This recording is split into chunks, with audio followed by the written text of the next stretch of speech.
Hello, hello, hello from the other side.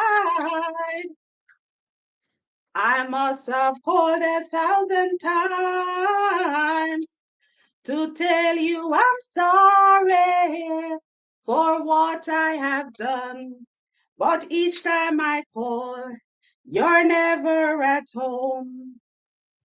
Hello from the other side. Hello, my destiny squad. At least I can say I tried. Hello, hello, hello from the other side.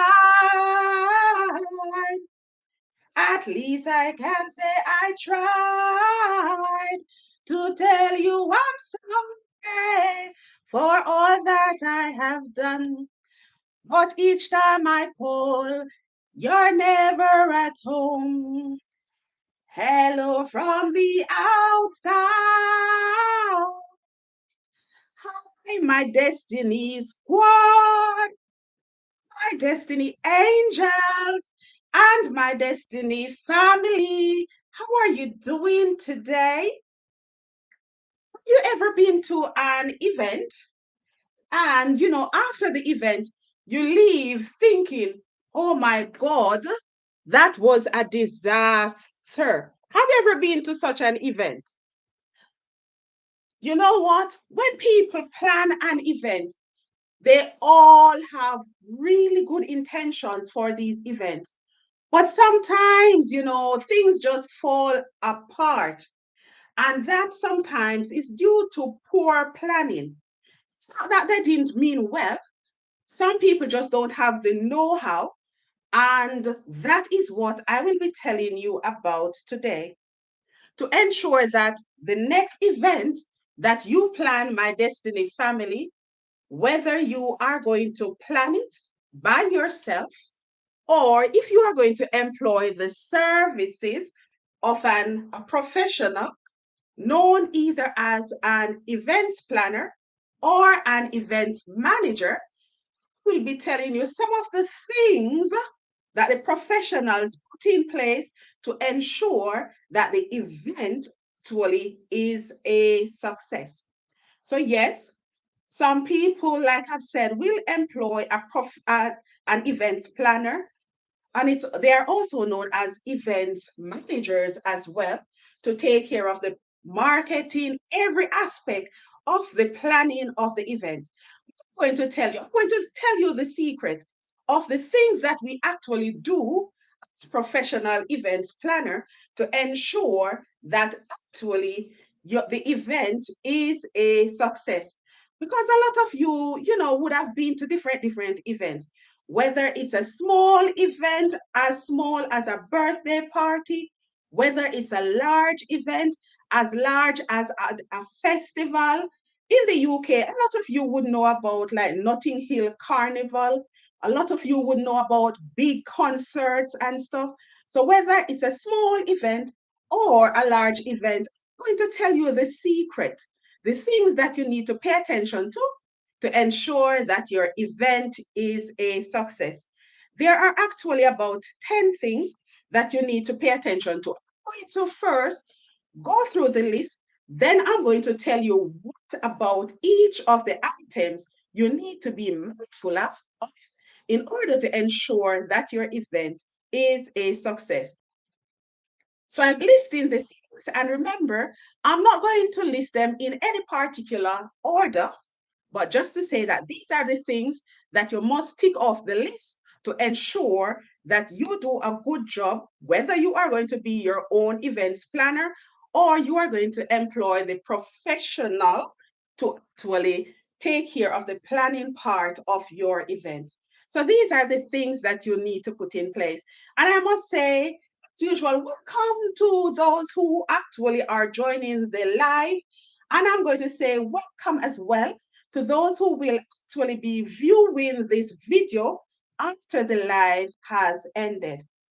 Okay, so these are the things that you need to put in place. First, you need to know the type of event. Is it that, and is it a birthday party? Is it a wedding? Is it is it an anniversary? What exactly is the type of event? Because the type of event that you're going to put in place is going to determine the objectives. What exactly do you want to put on? Is it that your aim is to actually make money? Is it based on the event itself? Is it that you just want to bring families and friends together? What is it that is going to help you to determine whether your event is a success or not? That is the first thing you need to bear in mind. If you're working as a professional events planner, this is a time when you're going to sit down with who we call the client. So the person who you're putting on the event on behalf of, this is the time when we have that first meeting and we say, okay, what do you want? What is the event about that you want me to plan for you? So remember the type of event. Then we're going to ask you about the budget. So I think what I'm going to do quickly, list them, and then I go back and I tell you why you need to pay attention to those things. So the type of event, like I've said, budget that you're working with, the location that you're going to keep the event at, the venue itself. And of course, I'll tell you the difference between the location and the venue itself, the type of catering, the contracts that you're going to put in place, preparation of and distribution of important documents, advertising and marketing of the event if necessary, the risk assessment, contingency plan, and I'll explain those as I go along because some people, perhaps some of the terminologies that I'll be using will not be terminologies that you would have heard before. And lastly, you are going to use what is known as a Gantt chart. So in event planning, in a professional manner, we have something that is known as a Gantt chart. And I'll tell you what that is all about. So let me go back up to the top. I actually explain the type of event, why it's important to first establish what is this event, what are you hoping to achieve. Then, if I'm your events planner, I am going to say, okay, what budget are we working with right here? Okay. So this is not necessarily the first thing I'm going to ask, but I'm going to tell you the first time when I have a meeting with you, which is not necessarily when any money is going to be exchanged. Because first I need to establish, is this something that I want to move forward with? Because after the first meeting, you will be able to know, okay, is the person being realistic? Is the person being unrealistic? Is the type of budget that the person is telling me that they are working with, is that enough to cover everything? So I'm going to want to know the budget. I want to know the budget because afterwards I'm going to ask you, okay, what are your expectations? What do you want to have in place? You know, what do you want me to have in place? What type of decorations do you want? What type of venue do you have in mind? What about the catering? What type of food do you want? Then, roughly, after going down the list, I am going to say, okay, I'm sorry, perhaps the budget is not enough, or thank you very much. Based on what you have said, the budget is okay, right? Because sometimes it doesn't make sense. You actually have big ideas in place, but you do not have the budget to cover it. So your budget is very important because that is going to determine like the venue that you have. It's going to determine like the type of decorations that's in place. It's even going to determine the type of food because sometimes the budget can only stretch to like finger foods. It can only stretch to like snacks as opposed to the provision of a three-course meal. So that's why the budget is important. Now, when we talk about the location, we are talking about the area itself. Okay, in what community do you have in mind? we talking about having your event in Tottenham? Are we talking about Croydon? Are we talking about Westminster? Why is the location important? Because sometimes the prices that you are going to pay, for example, the venue is going to be more expensive based on the location itself. So the location itself is just the area.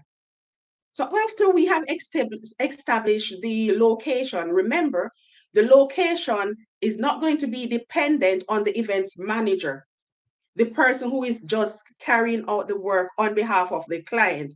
It's totally not their it's not down to them. It is what the client wants. Because sometimes, the client would have heard about a fancy nightclub that they want to keep it up at. Perhaps the client wants to have the event where they are, they have all most of their friends, their families are located. So it's down to that person to decide the area. So you have narrowed down the area. Then I'm going to say, okay, let's not now start thinking about the venue. Is it that you want to have your event at a hotel? Is it going to be a hall? Is it going to be on a school grounds, a college ground? What do you have in mind? Because the venue is important, because as the event manager, as the person who is putting on the event, I need to visit that place to look around to see if the facilities are in place. Because once I know the type of event that you want, then roughly in my mind, I am already working it out. Okay. How many people do you have in mind, right? So I need to know, okay, it is say 1,000 people. When I go to the venue itself, that you have given me a rough idea, I am looking, okay, can this venue actually hold that number of people? Do they have the facilities? For example, will I be needing like a hall or a sharing area? Will I be needing a kitchen? Will the food be cooked on site? Will I have to send out my catering team to cook the food in a restaurant and then transport it to the venue? Will I need hot plates? That is why the venue itself is important, because based on the facilities that you want to use in that location, perhaps it could mean that, okay, I will need to transport certain things, I will need to put it in place. So that's why the venue is important. Once you give me an idea of what you want, a simple thing as, okay, it's a hall. When I go to the hall, okay, it's a lot of people, it can hold. Okay, do they have restrooms? Okay, I've seen there's only one restroom, but I know that perhaps 2,000 people are coming. Okay, do I need to get portable loos, right? So these are the certain things that that will sort of dictate, the type of venue when I go in that I'm looking for. Okay, will music be playing? That's the information I'm going to get from the client. Music be playing. Okay, do you need a DJ? Right? So when I go to the venue, I'm going to see, okay, is there any place where I could set up a DJ? Do they already have a stage stand? What exactly is already available at the location? Because sometimes the amount that you pay for the venue all depends on the facilities that they have in place. So that will actually determine it. And remember that everything is dictated by the budget that the person tells me that they are working with. Now, as the events planner, as the events manager, would I be brave enough to stand up to the client and say, I'm afraid I understand what you want, but this budget, I don't think that it will be able to stretch. Yes, it would be my responsibility from day one to be honest with the client. If you are the one putting on the event, you are doing the planning as well. You need to stick within your budget. You have to be realistic, right? So that is why the venue will dictate what kind of money you are willing to spend. Do I need to transport chairs to this venue? What exactly do I need to provide? Because sometimes, it could mean that I will have to rent the proper plates, right, to take to this event and so forth. When I have a good idea, then I can go to the venue, I can make the necessary contacts, call around, see what's available, and then decide on the best venue. Do I decide on the venue by myself? No. I would get back to the client and I would say, okay, this is what I have. I have provide probably a list of 3 different places. So for you, if it's not a set location already, have about 3 to present to the client and give them the breakdown so that they can actually choose the place that they would prefer. Because if you start treating it just based on yourself, if you start making all these decisions without your client's knowledge, I can tell you that halfway, if it is a person who is fussy, you are going to have problems. So you definitely need to always keep in contact with your client. Okay. So I looked at the of event, the budget, the location, the venue. Now move on to the catering. What would I be talking to the client about? What do you need to bear in mind if you are putting on the event when it comes on to catering? Okay. Are there special dietary needs? So I'm going to sit with the client and I'm going to say, any special dietary needs? Okay. Do you need, what type of food are we looking at? Because some people remember, even if it's in the country, they do not necessarily want the local dishes because they know the type of people who will be attending. So they could say, oh, they'll say, okay, I know that I definitely want jollof rice to be on it. I definitely want what we call manish water to be there. Just get them involved. Get all their ideas because as the events manager, if it is your own, you need to have a rough idea of where you're going. And at all times, you need to think about your budget. The catering, you need to also think, okay, is this something that I can provide? Am I a cook? Because you don't want to provide someone with something that is substandard. Okay, I cannot cook jollof rice. Does that mean that I'm going to locate an African restaurant to provide the food? Or am I going to locate an African firm or company that does catering to provide that?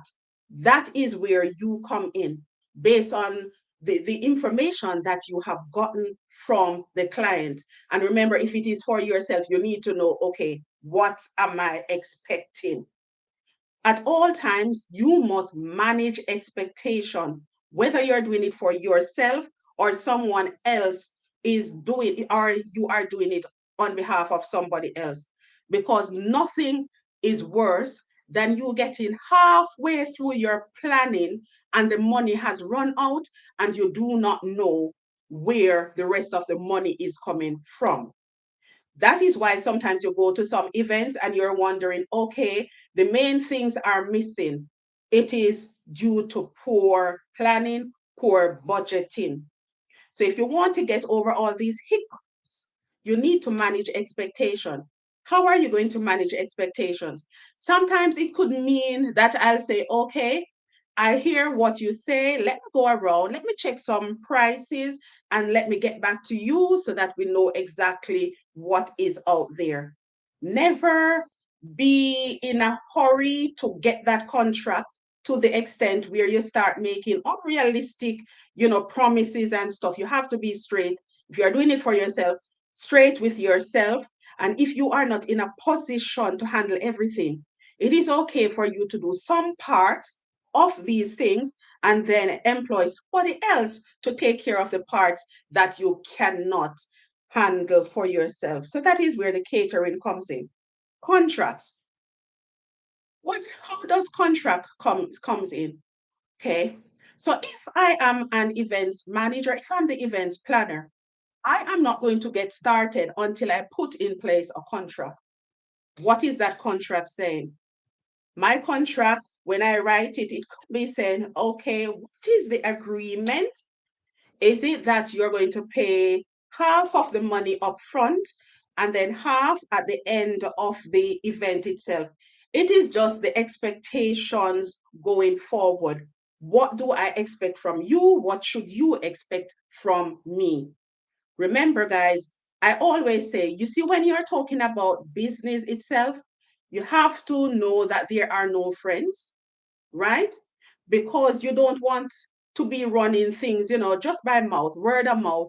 And then when it comes time for you to either pay the money over or for you to collect the money, you realize that, oh, the person does not want to pay up. And I have already spent my money because the agreement was that the person would pay me after. So then you realize, okay, I have paid for all the ingredients, the food, I've paid for the cooks already, the catering firm, all of that. I am out of pocket and I am stuck. So that is why that's the first contract that you will be signing. Then a little contract. Remember, it doesn't have to be anything fancy. It's just something in writing. So if it is catering, then my job is going to be okay. That's one contract that is going to take. I'm going to take out. Then I'm going to say, okay, I'm working with a restaurant to do the catering for me. I am going to now put in my contract what is the expectations, the money that is going to pay, all those little fine prints. So it's not a fancy contract. It is just something in place to cover yourself as you go along. So if you anytime you're putting on an event, remember guys, it is a serious thing and you need to have these things in place because sometimes how you envision that things would work out, it just doesn't work out like that. Because sometimes what you'll find is that people was not satisfied with how you put on the event. People may try to get away with not paying over the money. So you have to protect yourself, in the way that is fair to you, the events planner, and fair to the client as well. But these are the little contracts that you're going to have in place as well. So if I'm going to rent from the rental people, we agree that you would take X number of chairs to the venue. Am I going to agree that you are going to be the one to arrange everything? Am I going to need like a professional, decorate, someone to do the decorations and all that? So as you're going along, you are planning. So you're looking around, you're going to say, okay, I need this, I need that, I need that, I need that. You're jotting it down. But in the meantime, where you need to actually put things in writing, not with everybody you're going to need to enter into a contract. But when you're dealing with business people, put it in writing. So even like the rental of the hotel and the space, I would definitely want to have something in writing, my expectation, your expectation, sorry. Even if it means that I'm going to take photograph of how the place was looking when I originally got there, and then take another photograph when after the event has passed and I have done all the cleaning and everything, take another photograph because you never can tell. So if you pick up on anything, if there was already a tear in the carpet, take a little photograph of that. Even bring it to the attention of the whoever owns the place, just so that they are aware of everything that is happening. Okay, preparation and distribution of documents, maybe it's going to be your responsibility as well. If you are the main person doing the planning, does it mean that you are going to be doing all of this? No. It means that you are going to be the one delegating the responsibilities to everybody else. So I know that, okay, Tom, you are going to be responsible for getting all the chairs on site. Okay, Dick, your job is going to be to ensure that all the furniture, just ensure that they are whether you need to clean them down or anything like that. Another person, okay, we need loose, Portaloos, okay, you are going to be the one to transport them. I am going to speak to the company, make all the arrangement, pay up everything because I know my budget. I had done all my checks before. I know where the loos are coming from, but you are going to be responsible for, everything to do with this loo. So you are going to make the checks every now and then on the day of the event. So you delegate, everybody have their little responsibility. And it doesn't mean that because you have told people what their responsibilities are one time, that you're going to leave it to them. No, it is your responsibility, the main player or the events manager. It's your responsibility to check, double check, and everything to ensure that everybody is doing what they are supposed to do. Later on, I'm going to tell you what you prepare to actually keep check that everything is taking place according to plan. Everything is going to plan. So, what are some of the preparation and distribution of documents that you could be talking about? Right? Based on the event that is taking place, I perhaps will be the one preparing the invitations, put it that way. So I'm going to always be checking with the client. Do you like this? This is what you want, so and so and so.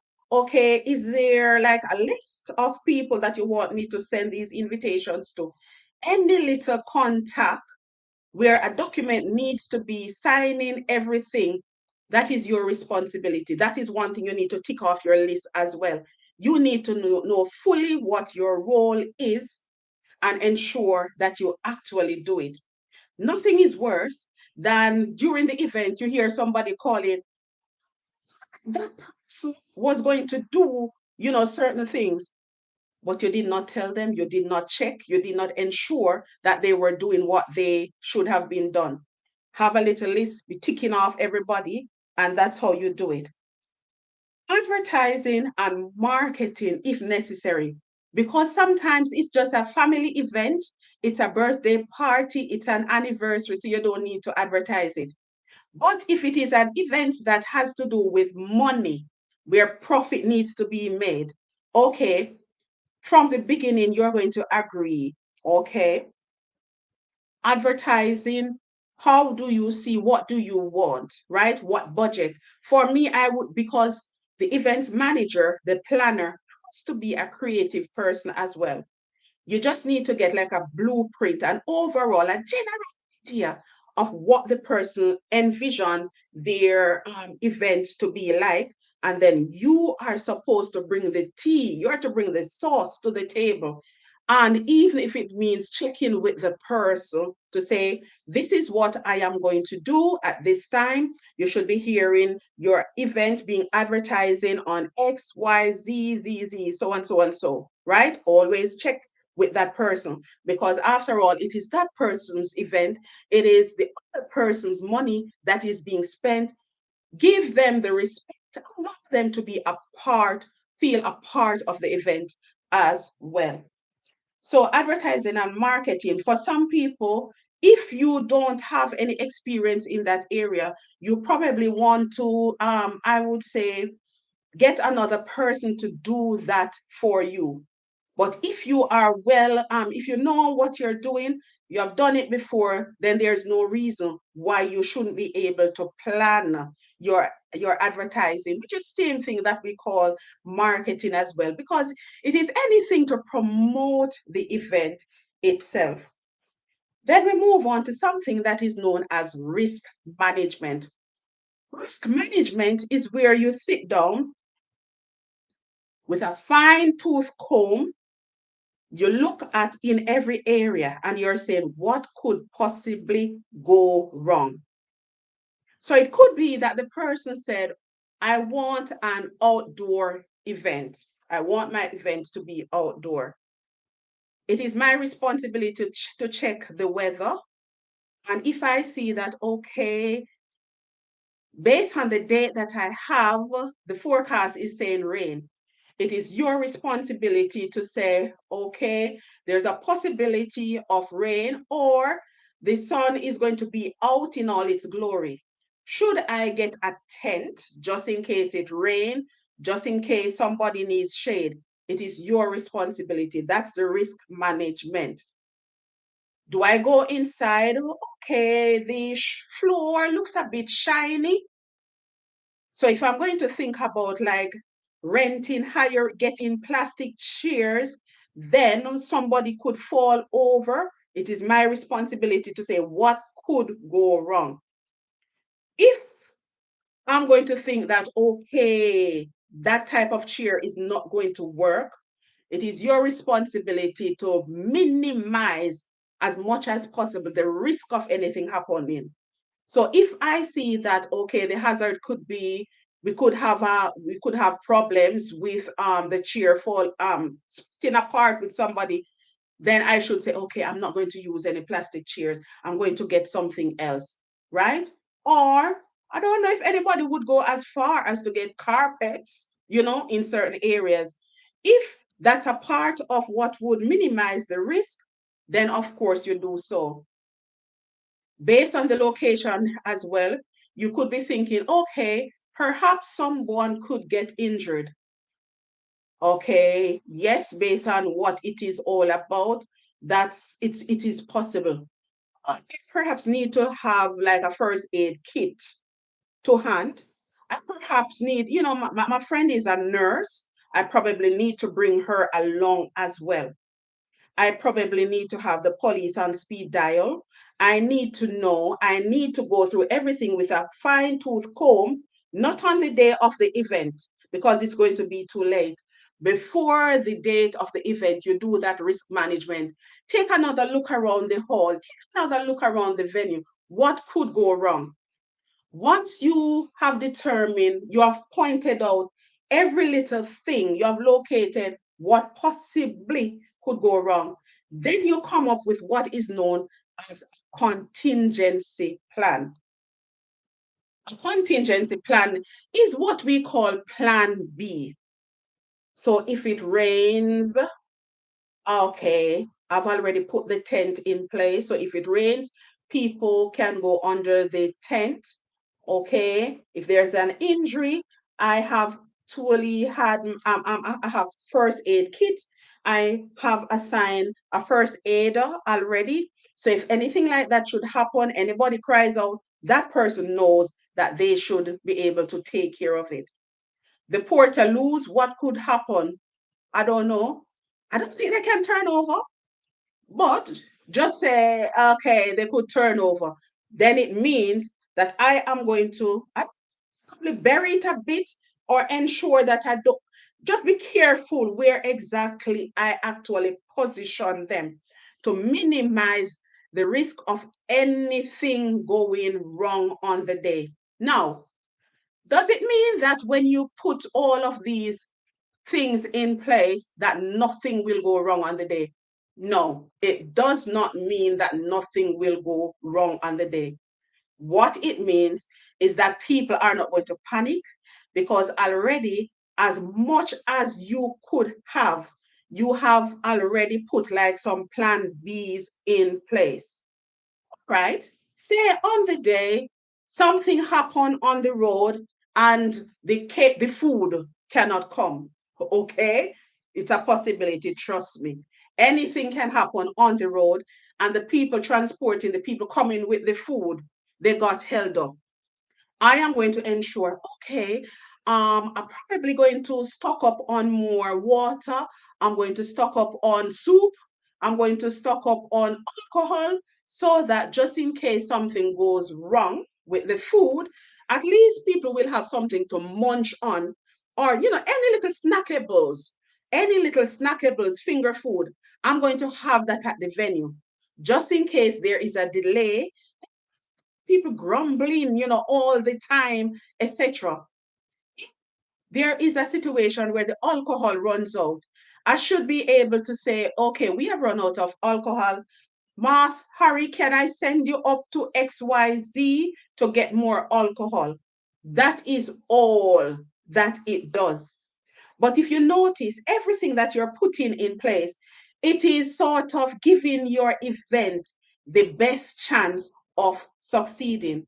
Because remember, if you put on an event on behalf of somebody and you do not do a good job, they are not satisfied about something, you should be able to say, okay, I had run it by you, or I have done all my best, you know, and you take ownership, you take responsibility.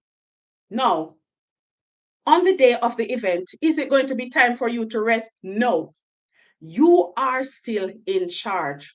That, as a matter of fact, that is the day when you're going to be all over the place, because you are looking, not to make it obvious, but you are looking, okay, is are people slacking up in some areas? So it's going to be me. I'm going to run to the kitchen. I'm going to say, is it time? It's time for you to start serving the soup.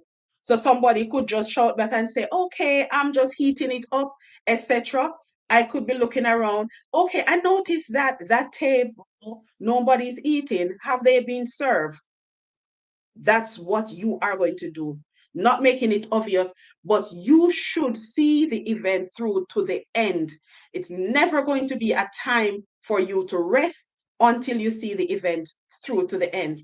You should also know who is going to take care of the cleaning up, because that is a part of it as well. You don't want to lose any money whatsoever, because if you leave the venue in a bad state, then perhaps you never can tell. Then you'll have to pay more money, etc. So you should be there to see everything through to the end. Finally, do I need to have in place to ensure that all my plans go according to go according everything go according to plan, and things are done in a timely fashion? That is what we call a Gantt chart. So professionally, it is known as a Gantt chart. What I'm going to do, I think I took a picture of a Gantt chart today. So I'm going to show you professionally what we use to check off everything. And then I'm going to tell you what you can use to actually replace this thing that is known as a Gantt chart. Okay, you need Office to work this file. All right. It says that I need Office to work it. Okay. So let me see. So it's working. Let's see. Okay, while that phone is doing it, let me see if it is quicker on my other phone and think. I think it's about to work though. But what I had done is that I sent it to my email so I can access my email on both. Oh, it's here. All right. So let me see. All right, I think let me see. Yeah, I'm just waiting for it to do what it says.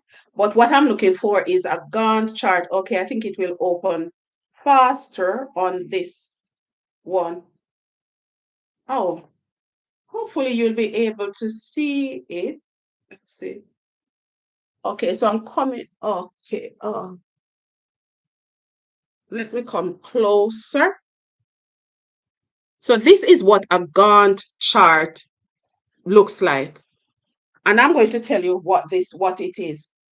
You know, when you make a list of everything that is to be done, and beside the things that is to be done, you simply have a little date. So, okay, the event is in 3 months' time, it's in 2 months' time. At the end of day 5, what do I need to have in place? At the end of day 10, what must be in place? All the things that must be covered by that time leading up to the event. Now, what does that do? What does a tick list? It's almost this is a fancy one that we use as professionals. But I'm saying, okay, if you're doing it on your own, just make a list of everything that you have to do. Okay, I have the chairs to rent, I have a cake to make. So by the end of this first week, I must have a cake baker in place where I know exactly where the cake is going to be made.